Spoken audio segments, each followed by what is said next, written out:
आया है सीजन बहार का, जिंदगी का मजा ले लो, कब ऐसा मौसम आए, आओ प्यार कर लो, प्यार कर लो। हेलो नमस्ते प्रणाम भाई बहनों, माताओं पिता बुजुर्गों, प्यारी प्यारी भाई मुन्ने बच्चों, आप सबके शिक्षा सादा प्रणाम करता हूँ। मैं राजेश सूर्य सुल्तानपुर जी आप सभी का तहे दिल से स्वागत एवं अभिनंदन करता हूँ। आप सब कैसे हैं कमेंट करके बताइए। अपने सिपाही भाई का सपोर्ट कीजिए प्लीज़, तहे दिल से रिक्वेस्ट है। वीडियो में लास्ट तक बने रहना, चैनल सब्सक्राइब, वीडियो को लाइक शेयर, प्यारा प्यारा कमेंट करना प्लीज़, तहे दिल से रिक्वेस्ट है। एक प्यारी सी गीत है, सुनिएगा। सीजन है आम महुआ और आम जामुन और कोयया की सीजन है, तो इसी के ऊपर गीत है। आप लोग लास्ट तक बने रहना प्लीज़, तहे दिल से रिक्वेस्ट है। और गीत कैसी लगती है कमेंट करके जरूर बताना, तो लास्ट तक बने रहिएगा प्लीज़, तहे दिल से रिक्वेस्ट है आप सभी से। आई बासी जन दिल बहार वाला, आई बासी जन दिल बहार वाला, अमवा जमुनिया कोई वाक सीजन, अमवा जमुनिया कोई वाक सीजन, आई बा मत वाला, आई बा मौसम दिल बहार वाला, अमवा जमुनिया कोई वाक सीजन, अमवा जमुनिया कोई वाक सीजन, आई बा मत वाला, घरे घरे गार के झुरात बाया मावट, घरे घरे गार के झुरात बाया मावट, आई बा सीजन मत वाला, घरे घरे पड़ा बायमवा जमुनिया, घरे घरे पड़ा बाहोयमवा जमुनिया, कोई अब छिते रात आई बा सीजन मत वाला,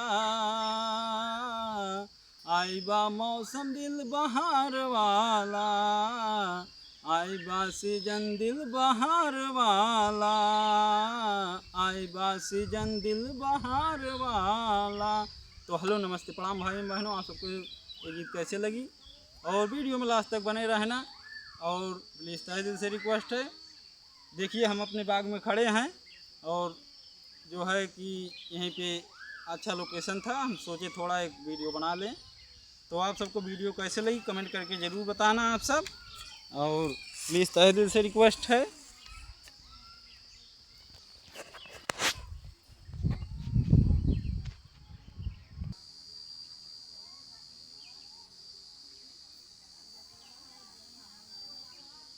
क्या चालू है?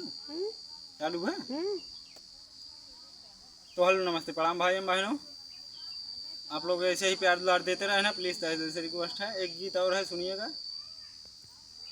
हे कौने खोतवा में, हे कौने खोतवा में लुकानू, अहिरे बालम चिरई, अहिरे बालम चिरई, कौने खोतवा में, हो कौने खोतवा में लुकानू, अहिरे बालम चिरई, अहिरे बालम चिरई, जाई तो के बसवरिया में ढूंढेली, जाई तो के बसवरिया में ढूंढेली, वहू नहीं मिललू हो, वही नहीं मिललू, हे कौने खोतवा में, हो कौने खोतवा में लुकानू, अहिरे बालम चिरई, अहिरे बालम चिरई, जाई तो के ढूंढे बाग बगीचा में, जाई तो के ढूंढे हम बाग बगीचा में, बाग बगीचा में, बाग बगीचा में, कौने खोतवा में, हो कौने खोतवा में लुकानू, अहिरे बालम चिरई, अहिरे बालम चिरई, कौने खोतवा में, तलवा तलैया में जाई हम ढूंढे, तलवा तलैया में जाई हम ढूंढे, वहू नहीं मिललू, कौने खोतवा में, हो कौने खोतवा में लुकानू, अहिरे बालम चिराई, अहिरे बालम चिराई। तोह का हम ढूंढे जाए अने और बन में, तोह का हम ढूंढे जाए अने और बन में। हे वो नहीं मिलू कौने खोतवा में, हो कौने खोतवा में लुकानू। अहिरे बालम चिराई, अहिरे बालम चिराई, कौने खोतवा में लुकानू। अहिरे बालम चिराई, अहिरे बालम चिराई। तो हेलो नमस्ते प्रणाम भाई एवं बहनों, आप सबको ये वीडियो कैसा लगा, ये गाना कैसे लगा कमेंट करके जरूर बताना। प्यारी प्यारी भाभी जरूर आप सब कमेंट करना। भाई एवं बहनों, माताओं पिता को सभी से रिक्वेस्ट है वीडियो पूरा देखना और प्यार दुलार देना अपनी इस अपाहिज भाई को। तो फिर मिलेंगे किसी नेक्स्ट वीडियो में, तब तक के लिए नमस्ते प्रणाम, जय हिंद, जय भारत, जय भीम, नमो बुद्धाय। कोई अगर खता कसुर हुई हो तो क्षमा करना। बीच वाली से रोक दे, बीच वाली से रोक।